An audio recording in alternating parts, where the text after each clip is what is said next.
নতুন গণমাধ্যম কমিশন গঠনের কাজ চলছে বলে জানিয়েছেন তথ্য ও সম্প্রচার মন্ত্রী জহিরুদ্দিন স্বপন। গণমাধ্যম সংস্কার কাজে যেসব প্রতিবেদন ও সুপারিশ রয়েছে সরকার তা বিবেচনা করছে বলেও জানিয়েছেন তিনি। সকালে ঢাকা বিশ্ববিদ্যালয়ের গণযোগাযোগ ও সাংবাদিকতা বিভাগের প্রতিষ্ঠাবার্ষিকী উপলক্ষে আলোচনা সভায় তিনি এসব কথা জানিয়েছেন। মালিকপক্ষ ও সাংবাদিকদের সাথে আলোচনার মাধ্যমে একটি বেতন কাঠামো তৈরির কাজ চলছে বলেও জানিয়েছেন তথ্যমন্ত্রী। ঢাকা বিশ্ববিদ্যালয়ের গণযোগাযোগ ও সাংবাদিকতা বিভাগের ৬৪তম প্রতিষ্ঠাবার্ষিকী উপলক্ষে আলোচনা সভা। এতে প্রধান অতিথি তথ্য ও সম্প্রচার মন্ত্রী জহিরুদ্দিন স্বপন।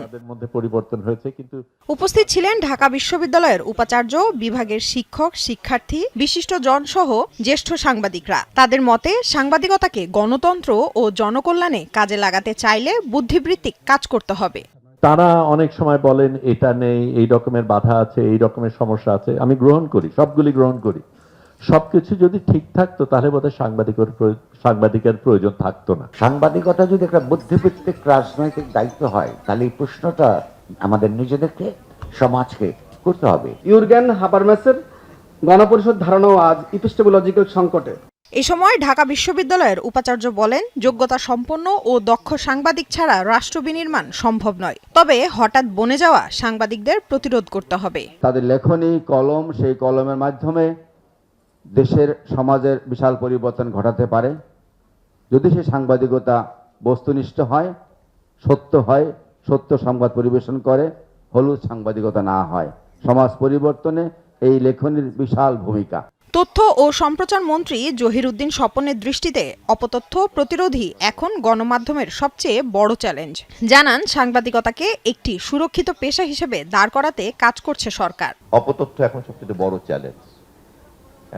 অনেকেই একমত পোষণ করেন না, কিন্তু এটা আমরা ব্যবস্থাপনার দায়িত্বে থাকতে গিয়ে দেখছি জার্নালিজমটা একটা চ্যালেঞ্জ ছিল, আছে এখনো, কিন্তু তার চেয়ে তো অনেক বেশি জায়গা দখল করে ফেলেছে অপতথ্যের চ্যালেঞ্জ, বিকৃত তথ্যের চ্যালেঞ্জ, এবং এটাকে কমব্যাট করাটা। এবং সেই কারণে আমরা চেষ্টা করছি এই ক্ষেত্রে আধুনিক জ্ঞান, কৌশল, পদ্ধতি, প্রযুক্তি এর একটা সম্মিলিত ব্যবহার কিভাবে করতে পারি। মন্ত্রী আরও জানান, গণমাধ্যম কমিশন প্রণয়নে অংশীজনদের সাথে কথা বলে এবং সংস্কারের জন্য পাওয়া প্রতিবেদন ও সুপারিশ খতিয়ে দেখা হচ্ছে।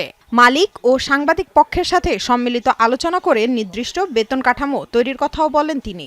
সাংবাদিকতা পেশাকে একটা ওয়েস্ট বোর্ডের কাঠামোর মধ্যে আনা, তার পেশাকে অর্থনৈতিকভাবে মর্যাদাশীল করা, মর্যাদার দিক থেকে এটাকে সিকিউর করা, এই কাজগুলি আসলে কখনোই ওইভাবে করা হয় নাই। এই চ্যালেঞ্জটা মোকাবেলা করতে চাইলে সাংবাদিকতার পেশার যে জগতের যে কমিউনিটি, এই তিন পক্ষের একটা সর্বসম্মত সিদ্ধান্ত দরকার। আমরা এই বিষয়ে কাজ করছি। লামিয়া তিথি, যমুনা নিউজ, ঢাকা।